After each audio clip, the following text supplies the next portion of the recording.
and William for short notice. We'll now open the debate to the floor. Please raise your hand if you'd like to ask questions of your full speech, and we'll have an invite back to the reader. Yes.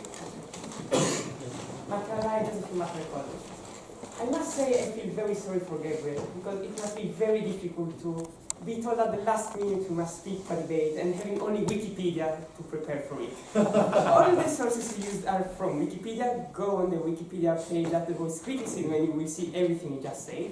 And I'm very surprised a student from the third best theological university in the world is not able to prepare himself better for such a debate.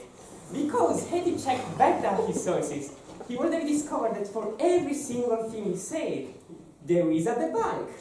Every single thing he said, there are other people who say exactly the opposite. It's not true there was no palliative care in the hospital. It's not true sanitary conditions were terrible. And had he done some research on context, he would have discovered this, that having good sanitary conditions in the areas of the world is nearly impossible. My father is a doctor of the military section of the Italian Red Cross, which is very well funded, which operates in very poor areas. And I can assure you that I have heard from him worse stories than what Gabriel has told. And again, we're talking about a government-funded thing, which has military hospitals, which has all the airlifts and staff and material they can have, and still they manage worse than Mother Teresa to have good hospitals in poor areas of the world. So, in conclusion, I think we should honor the legacy of someone with her ways, with poor means, who still achieves so much with so little.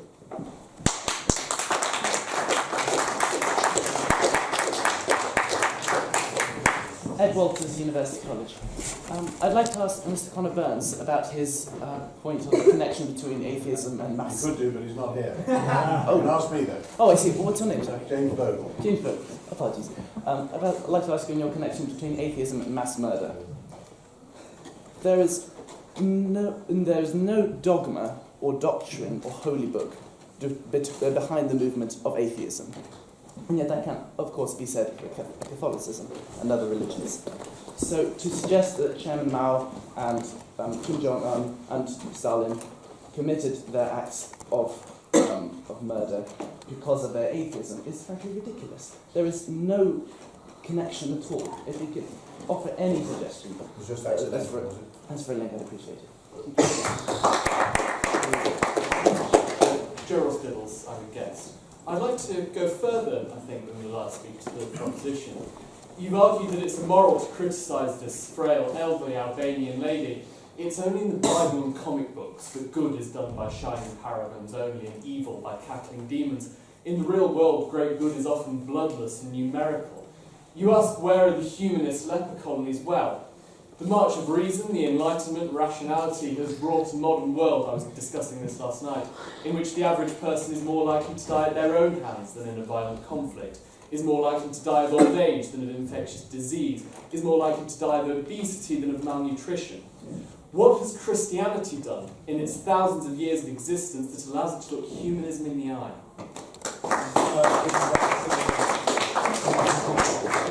Is that a Monty Python question or a real one? What has the March of Reason ever done for us?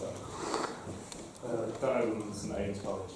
I just want to preface this first by saying that I think Mother Teresa was an incredible woman, far more pious and selfless than I am. So from that basis, yes, I can't necessarily launch the same attack that other people will. However, one thing I'd like to ask is how we respond to the legacy that the Catholic Church has created for her.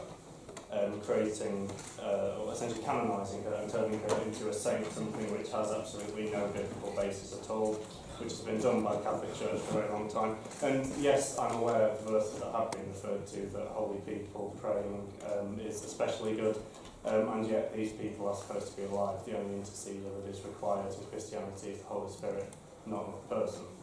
And it's very interesting that the Catholic Church now makes a great deal of money off Mother Teresa, when in fact it would have been brilliant if they could have funded her projects a little bit more with its multi-billion-dollar asset portfolio and the greatest fantasy project, Vatican City. Harry Gresham, Great College. I'd just like to say how ironic that the proposition should bring up Teresa's visits to AIDS patients, evidence of her good nature. How many AIDS cases have been caused around the world, especially in Africa, by the Catholic Church's opposition to contraception, which Mother Teresa, of course, None. Not one.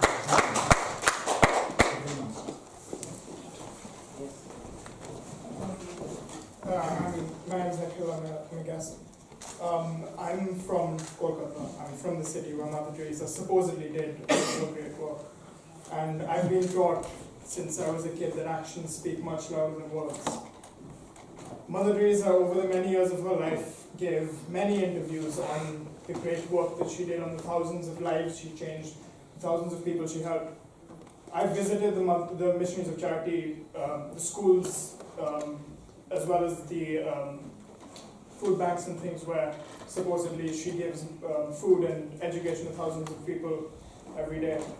There's not more than 100 children there. And an organization that reportedly receives as much as $10 million a year. That is 1.8 million worldwide. 1.8 million. That's the total budget of worldwide. charities. 1.8 million. That's not. Okay. That is reported 4 million were just in India. 1.8. Look it up in the charity commission accounts.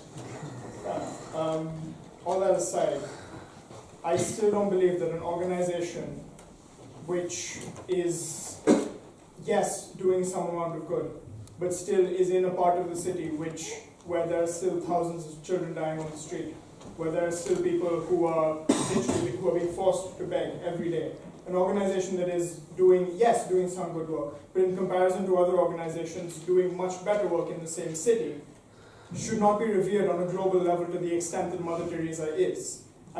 There are countless examples of organizations in the city through the years, from independence onwards, which have done so much more work, effectively done so much more work than Mother Teresa's organizations ever have, but simply because they didn't have the media platform to distribute it and lie about how many thousands of people she helped didn't get the international recognition for it.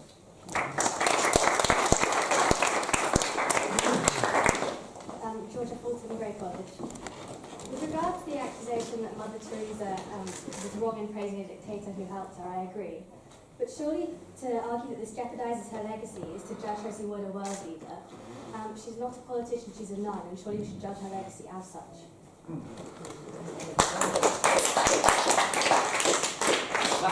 Grey College. Ladies and gentlemen, I think the opposition have been debating around motion. We're not talking about the personal legacy of Mother Teresa, but her legacy in a much more holistic sense. And let's examine that for a second. We've got, as we said, a liberal woman from Albania. She founded a whole new religious order, hundreds of schools, hospitals, orphanages, food banks, as the Captain Calcutta has mentioned, all over the world. Despite her personal failures, there may well have been a few, and certainly not as bad as some people try to present as, let's not forget that the institutions that she's established are a true legacy, her material legacy, which is still doing so much good, and so much more good than any of us will probably ever do in this room today, and that is her true legacy. Okay.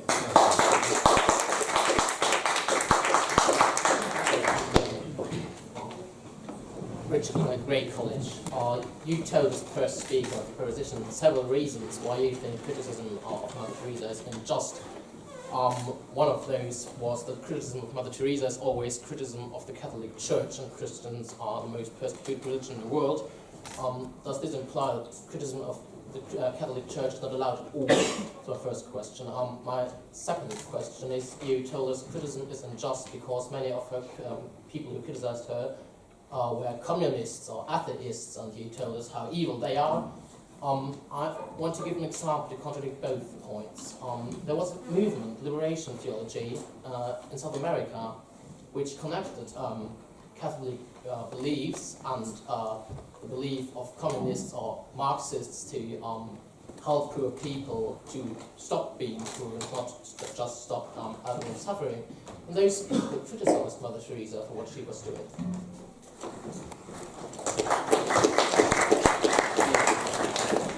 Daniel Dobromowski, College of St. B.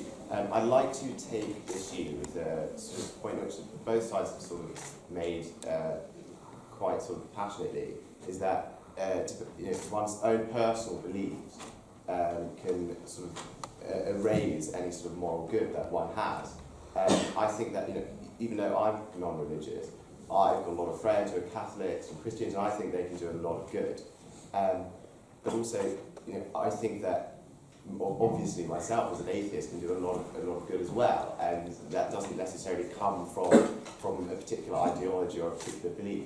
It's just from my own sort of moral sort of fibre. Yeah, thanks very much.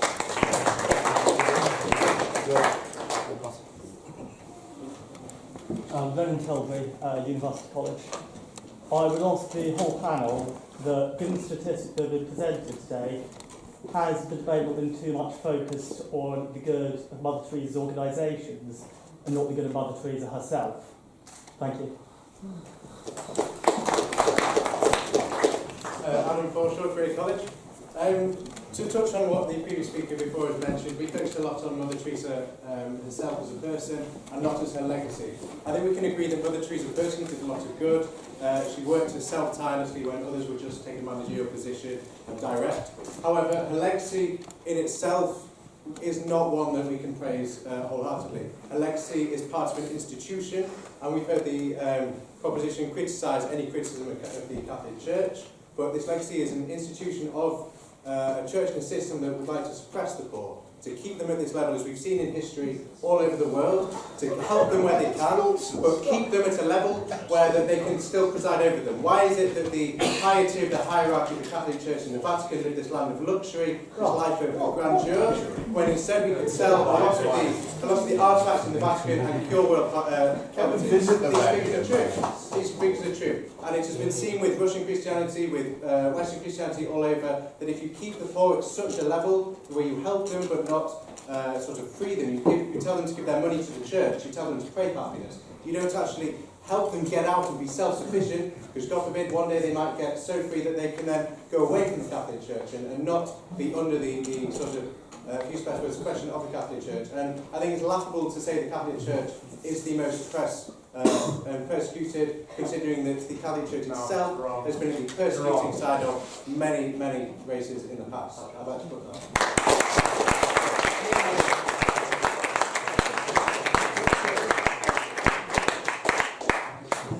I'd like to ask the first proposition speaker on as regards to the question about the religion of North Korea. I mean, I think it's quite obvious that North Korea does have a religion. Kim Sung is their god. Their religion is called Juche. I mean, I'm probably not pronouncing it right, but I mean, it seems quite obvious that they live in some sort of cult and have some sort of unified belief system, including in which many rituals and things are a part of it. That, to me, seems like the textbook definition of a religion. Just because it doesn't include Jesus or Muhammad doesn't stop it from being a religion. Do you not agree?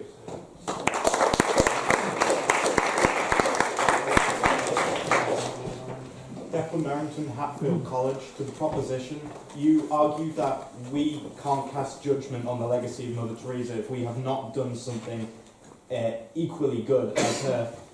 Mother Teresa was very humble and served other people before herself. You're sat there in suits with an iPad Pro on your lap, enjoying lovely, stable jobs, nice money. If the proposition aren't practicing what they're preaching, why should we believe the motion?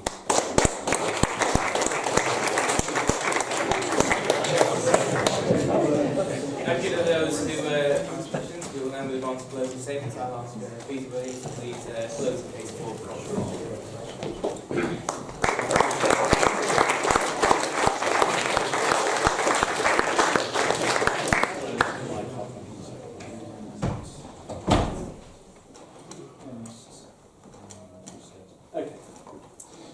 Okay, well, ladies and gentlemen, we're not here to discuss the rights and wrongs of the Catholic Church. We're not here to discuss Catholic teaching. We're not here to discuss all these different things that have been brought up. I would love to debate whether or not we've caused HIV throughout the world. We haven't. It's complete rubbish. But we can debate that. I'd love to debate Sola Scriptura and the cult of the saints. Happy to do that. I'm happy to debate any number of these issues, but that's not what we're here to discuss tonight. We're here to discuss whether or not the legacy of Mother Teresa is good and should be honoured. Not perfect, honoured.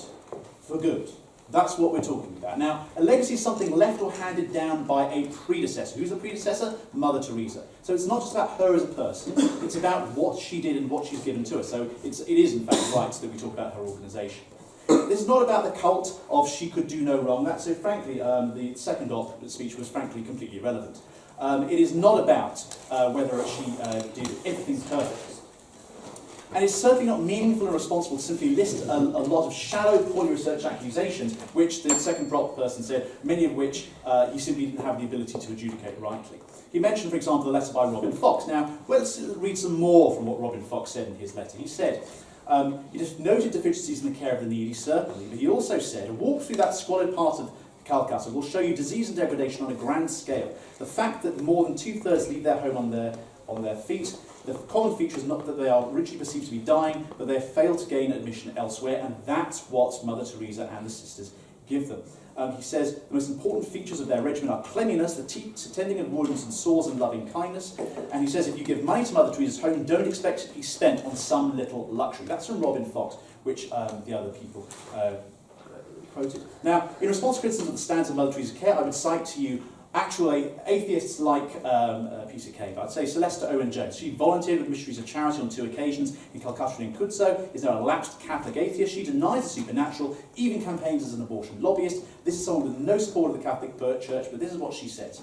I've been able to experience firsthand the work these women do as they follow the example set by Mother Teresa. Most of the people the sisters care for are physically and mentally handicapped or very old and very sick. They live in places where it's hard to survive when you're young and healthy. I have seen the sisters do everything they can to make these people's lives better, and I've seen their hearts ripped apart when a little girl died one morning in Kudso.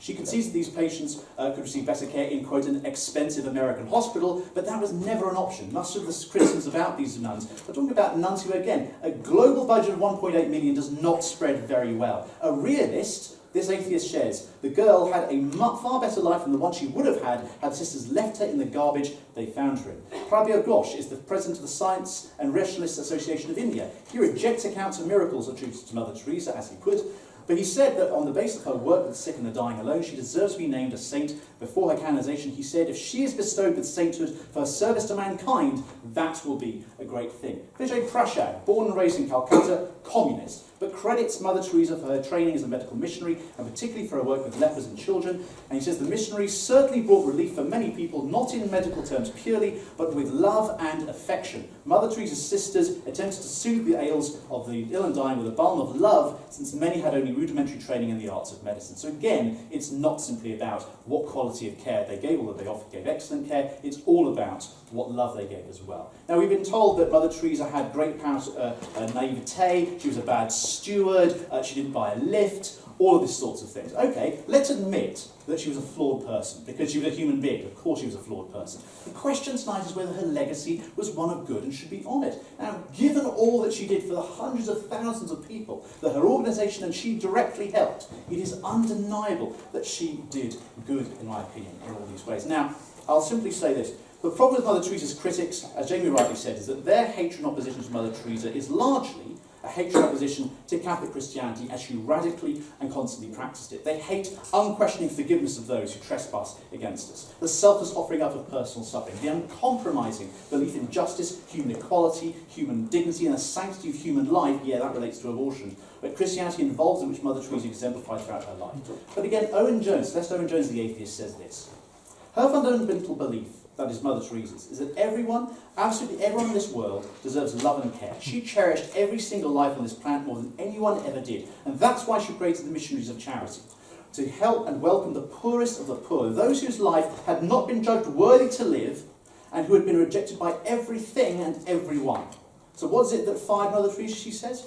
She says, without the belief that every life is worth it, and therefore that abortion and contraception is wrong, these are her words, she says she would not have created such a powerful organisation, nor would she have had the strength to carry it on her shoulder all her life. Her belief in the sanctity of life was her main driving force to do the good that she did. This from an abortion lobbyist, ladies and gentlemen.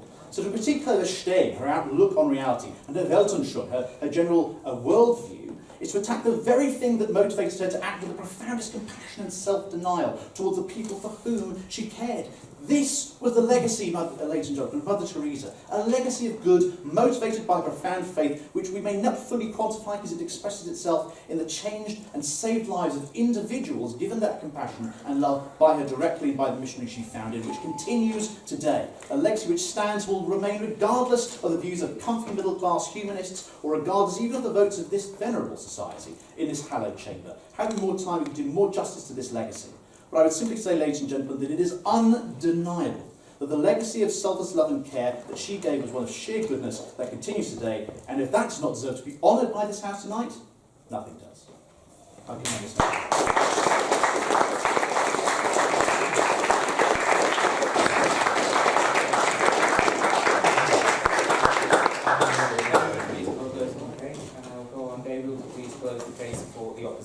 Thank you, Mr. President.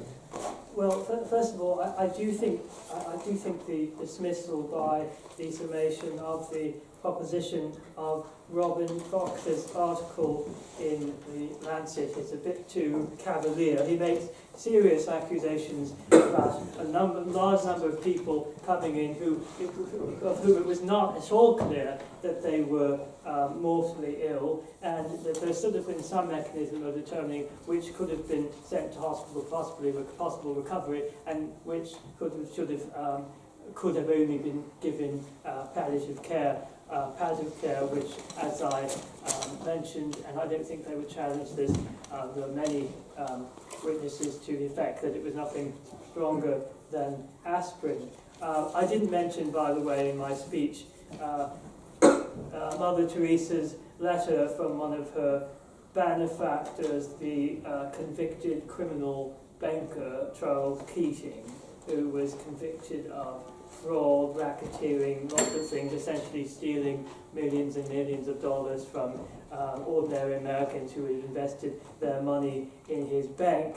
And when he was put on trial, Mother Teresa wrote a letter to the judge pleading on his behalf and saying that she was friend of the poor. Now, I'm not saying that wasn't well-intentioned. This guy had given her a lot of money. She was grateful. She thought it was good.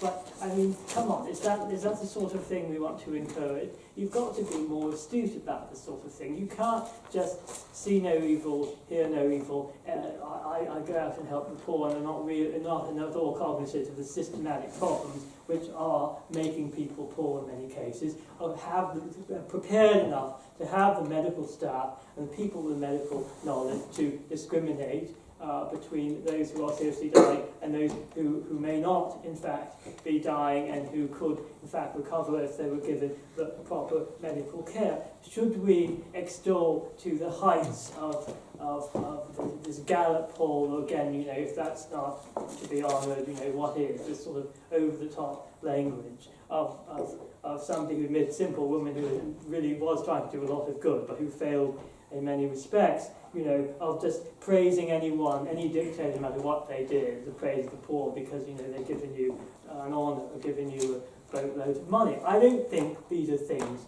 that we should emulate. I think we should emulate, since I'm a Catholic, I would have to say this, her devotion to Christ, her devotion to the poor as she saw it. But, you know, expertise in these things, prudence in these things, is not an enemy to charity and concern for the poor. Now, I'm sorry for my dear friend who said I got this all at Wikipedia, because it's just simply not true. There's a serious survey of all of the criticisms put out by a University of Montreal journal, which then has late citations, and you can follow those and go to the contributors, of evaluating a broad spectrum of criticism of Mother Teresa, which I read. Actually, it was just in French, so I had to read it in French, actually. No, so, you know, but that was the major source. Well, no, I didn't get it in Wikipedia, okay, you know. But that was the main source. And also the idea that we're not in a position to judge. I'm not saying I'm better than Mother Teresa. I'm not saying I'm a saint. She's a saint. I think I admire her for her faith, tenacity, and her caring for the poor. I think she probably did do a lot of good, and I admire that so much. And I don't for a minute doubt that she has seen God. as part of my faith. And I do think that sure you can call on her for intercession. I'm sure she will answer your prayers if you're minded to do so. But this idea, this legacy, and I think that is what we're debating tonight, this media legacy that's catapulted to this as this figure of such saintliness. She basically walks in a different universe from everyone else. Where, as the man here from Calcutta said, there are a lot of people doing a lot of good in these areas all over the world that we've never heard of, who walk on earth, not in heaven or not in the media heaven. We've never heard of them because somebody didn't make a film of them in 1969 and haven't achieved this cult status. I think we have to take a more sober approach to this, admire her goodness, recognise her failings, but get off this absurd, overblown legacy, see her as a simple woman of good faith, and honour her for that, but not honour this extreme cult that has grown up, which is, I think, unhealthy in terms of how we see our stewardship of the poor in the future. And therefore I do urge you to reject this motion. Thank you.